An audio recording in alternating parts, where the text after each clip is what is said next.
생각하면 하나님 의뢰하는 자와 하나님을 의뢰하지 않는 자, 즉 자기 자신을 의지하고 또 자기 힘으로 살아가는 사람들, 사람의 방백들을 의지한 자들은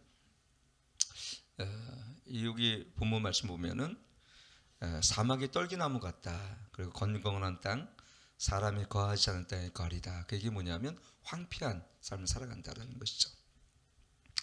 우리나라는 보면 딱 알 수 있죠. 우리 우상을 숭배하고 김일성 주체사상으로 물들는 그 영생교를 따라가는 북한 보면 같은 민족, 같은 뭐 별 차이 없는 위도 경도, 같은 한 민족이지만 그래도 하나님을 의지하며 살아갔던 남한과 비교했을 때는 경제적인 차이가 제가 알기로는 수십 배가 되어지고 생활의 질이나 그 다른 것도 보면 너무너무 엄청난 차이가 있다는 걸 보게 되어집니다. 그래서 거기 보게 되어지면 정말 그 땅은 사막의 떨기나무 같고 좋은 일이 오는 걸 보지 못하고 광야 같고 그 다음에 건건한 땅 같고 사람이 거하지 않은 땅처럼 정말 피폐하고 광야 같은 그런 사막과 같은 땅이 어디냐면 북한이라는 걸 보게 되었죠. 거기뿐이겠습니까?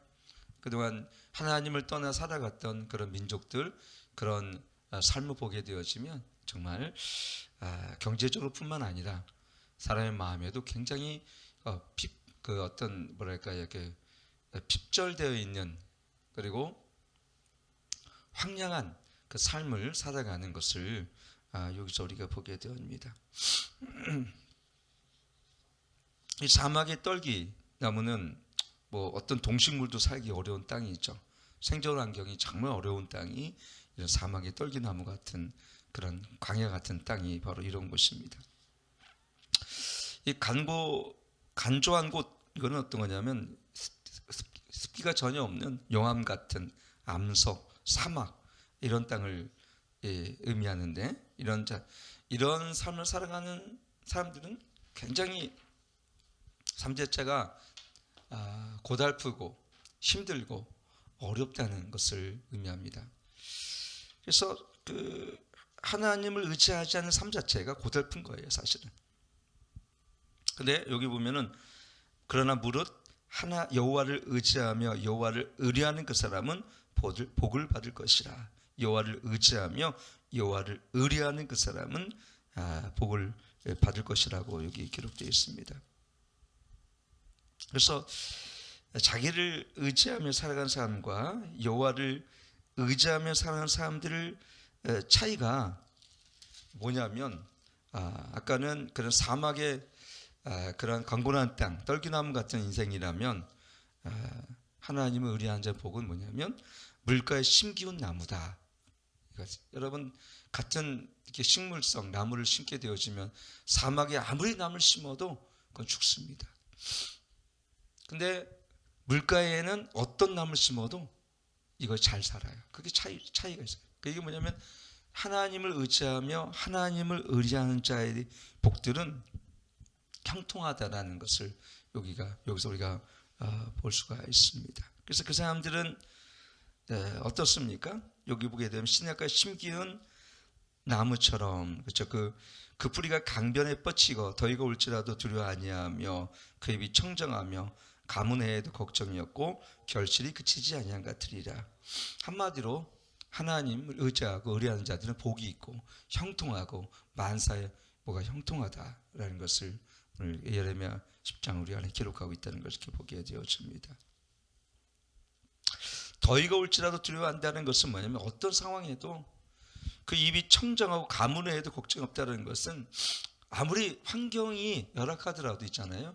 하나님께서 그를 직접 하나님을 의뢰하는 자들은 보호하시고 인도하시고 먹이시고 입히신다라는 걸 보게 되어집니다. 광야 땅을 이스라엘 백성이 약 250만 명이 40년을 걸어가면서 날마다 만나와 메추를 주셔서 공급하셨고 낮에는 구름 기둥과 이 불 기둥으로 인도하셨잖아요. 그 뙤약 빛에서 구름 기둥이 없으면 사막은 여러분 정말 더위 먹고 일사병으로 죽을 겁니다. 근데 이 낮에는 구름 기둥으로 인도하죠. 얼마나 시원하겠습니까? 밤에는 또 사막은 춥거든요. 온도가 내려가서 밤에는 불 기둥으로 인도하는 겁니다. 이 불은 두 가지가 있잖아요. 밝힌다는 의미와 또 따스하게 몸을 데펴주는 의미와 또 한 가지 뭐냐면 이 우리를 인도하는 거예요. 구름 기둥이 가는 곳은 뭐라? 불 기둥으로 가는 곳마다 이 이스라엘 백성이 움직이는 거예요. 이 장막이. 그러니까 40년 동안 광야는요, 하나님께서 인도하셨어요. 하나님께서 그 영광 가운데, 쉐키나 영광 가운데 구름 기둥으로 인도하면 그 장막을 다시 뜯어서 다시 인도했고, 불 기둥 인도하면 불 기둥을 따라갔고, 그렇죠? 하나님 우리를 그렇게 인도하세요. 우리가 하나님을 믿는 자들에게는요, 하나님의 인도하심이 있어요. 어떻게 인도합니까? 성령께서 우리 삶을 인도하세요. 피난처로, 때는 우리 선한 목자가 되셔서 우리를 인도해 가시는 것을 보게 되었습니다. 저도 이렇게 보면은, 과거에 보면 하나님, 이걸 하나님이 인도하심이었구나, 그런 생각이 되었습니다. 그렇다면 하나님을 의뢰한다는 건 뭘까? 시편 146편을 보니까, 여러분 제가 주지는 않았는데요, 거기 한번 보니까요, 시편 146편에 이렇게 피시면 한번 우리가 읽어보도록 하겠습니다. 시편 146편 3절 한번, 3절부터 5절까지 시작. 방백들을 의지하지 말며 도울 힘이 없는 인생도 의지하지 말지니 그 호흡이 끊어지면 흙으로 돌아가 당일에 그 도모가 소멸하리로다. 야곱의 하나님으로 자기 도움을 삼으며 여호와 자기 하나님에게 그 소망을 두는 자는 복이 있도다. 여기 보니까는 야곱의 하나님으로 자기 도움을 삼으며 여호와 자기 하나님에게 소망을 두는 자는 복이 있도다. 하나님을 의뢰한다는 것은, 그리고 하나님을 의뢰한다는 것은 하나님의 도움을 붙들며 살아가는 것이고, 또 한 가지는 오직 하나님께 그 소망을 두는 것입니다. 여러분, 살면 세상에 소망을 두고 환경 가운데 소망을 둔 사람은요, 어떻게 됩니까? 그 환경이 무너지면 그 마음도 무너져요. 정말 우리가 하나님을 의뢰하고 하나님을 의지하는지를 이렇게 볼 수 있는, 언제 보냐면, 환경이 이렇게 경제적인 어려움과 여러 가지 이런 참 고난과 아픔이 있을 때 보면, 그때 우리가 하나님을 의지하는 믿음인지 환경을, 내가 세상의 방백들과 아니면 세상의 사람들을 의지했는지를 우리 그때 알 수가 있습니다. 그래서 우리가 하나님을 의뢰한다는 것은 오직 하나님만 의뢰한다는 것을 이렇게 보게 되어집니다. 또 한 가지는 뭐냐면, 우리가 시편 우리 보면은 그 37편 보면은, 거기 한번 볼까요? 시편 37편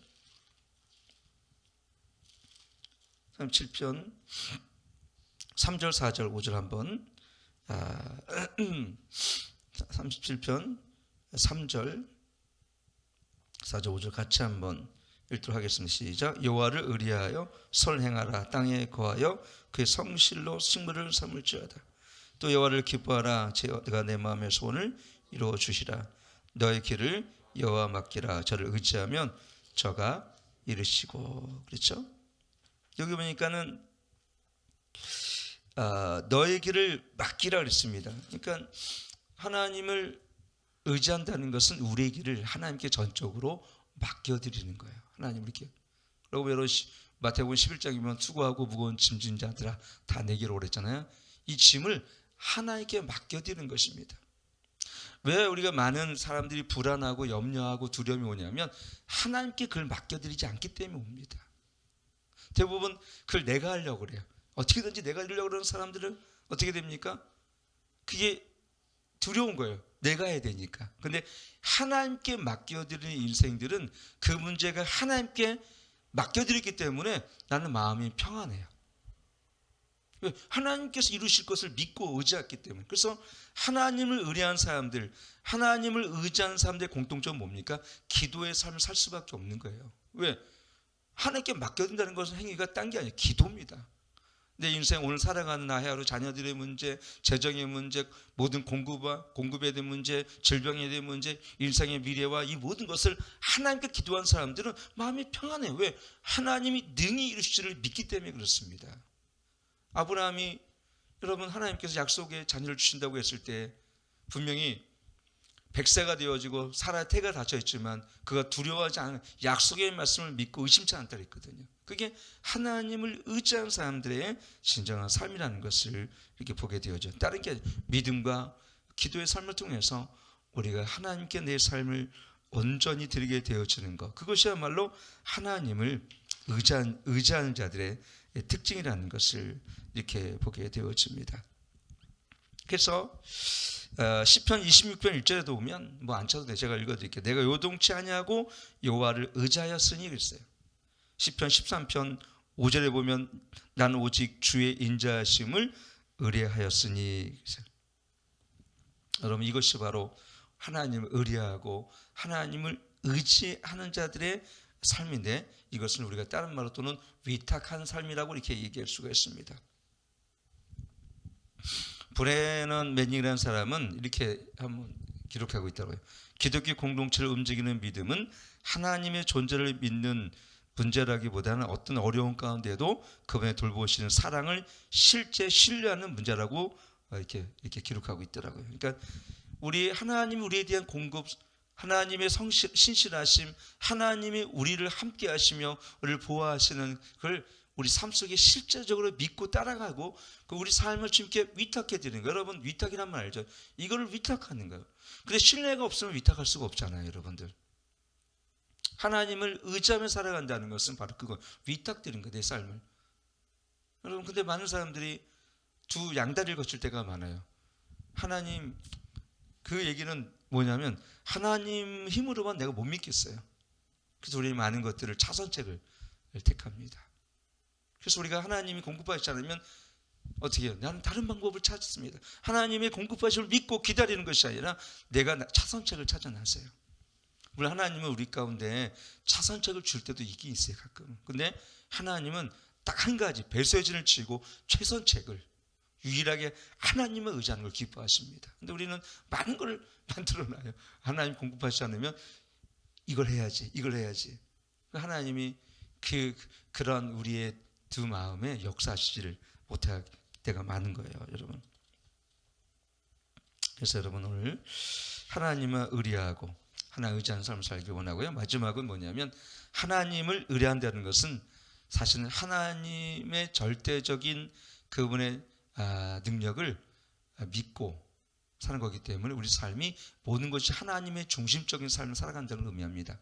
하나님을 의지한다는 것은 모든 걸 하나님 중심적인 삶을 살아. 왜? 하나님을 의지한다는 건 하나님이 공급하심을 바라보고 하나님의 치료하심을 믿고, 그렇죠? 하나님의 선하심을 바라보며, 그리고 어땠습니까?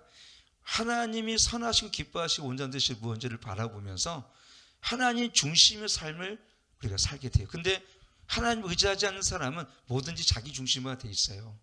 내가 좋아하는 것을 선호하고 내가 나의 유익과 그 다음에 내 즐거움과 세상을 선호하는 나의 기호를 따라서 그 정확히 풍속을 쫓아 삶을 살게 되어죠. 그러니까 하나님과 우리 사이에 영원한 뭐예요? 이 뭔가가 벽이 있는 거예요. 벽이 있는 거예요. 자녀들도 그럴 때가 있어요. 자녀들도 보면은 같은 집안에 거하지 부모의 뜻을 전혀 헤아리지 못하고 자기 좋아하는 것만 그냥 인생 내내 사는 사람도 있어요.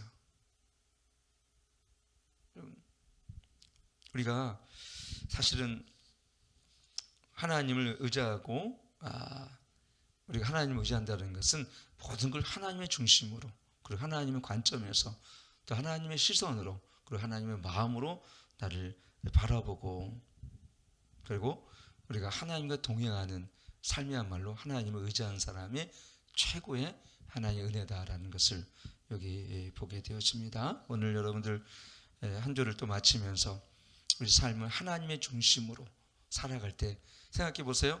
내 중심이 아니라 하나님 중심으로 살아가는 자들은, 여호와를 의뢰한 자들은 복이 있다고 얘기했습니다. 방백들을 의지한 자들은, 여러분, 여호와께 집을 짓지 아니한 자들은 그 세우심이 헛되다고 시편 127편에도 그렇게 했죠. 그러니까 하나님이 모든 걸 개입하시고 인정하시고 하나님 공급하실 때 우리 삶이 더 형통합니다. 저는 이런 생각이 들어요. 우리의 힘으로 30년 일하는 것보다 주님의 힘을 의지하여 3일 일하는 게 훨씬 더 열매가 커요. 진짜로 커요. 저도 그 보니까. 내 힘으로 막 목회도요. 내 힘으로 막 목회를 참 열심히 하고 막 그랬거든요. 안 되더라고요. 저는 오늘 마지막 이 하나님이 우리 삶에 때는 힘을 빼라고 말씀하시는 거죠. 왜냐하면 수영과 똑같은 것 같아요. 여러분 자기 힘을 의지하고 막 수영하려면 막 가라앉아요. 근데 자기에게 힘을 빼고 물의 부력을 의지하잖아요. 그러면 그때부터 뜹니다. 독수리가 자기 힘으로 파닥파닥 거리는 게 아니라 바람의 힘으로 날아가는 거거든요. 똑같아요. 우리의 삶은 여호와의 힘으로, 하나님의 은혜의 힘으로, 하나님의 말씀의 능력의 힘으로 우리가 살아갈 때 더 높이 비상하고 우리 삶에 더 큰 결실과 더 큰 부유함이 있다는 걸 여러분 아시길 축원하고, 여러분 정말 내 힘으로 살아가는 것을 멈추시고 정말 믿음과 기도의 삶을 통해서 하나님을 의지하며 한번 살아보십시오. 달라집니다. 막 그것까지는 훈련, 처음에는 훈련으로 인해서 조금 힘든 것 같은데 조금만 지나면 하나님 주시는 그 부유함들이 내가 하는 것보다 훨씬 더 큽니다. 그리고 훨씬 더 결실이 큽니다. 그것이 마르지 않아요. 잎사귀에 그 푸르른 같이, 그 신약과 신규 나무처럼, 그 요새과 같이. 여러분 당장은 힘들고 어려운 것 같은데요, 요새같이 하나님의 형통함이 흘러갑니다. 오늘 우리 모두 그런 삶을 살아가기를 축원합니다.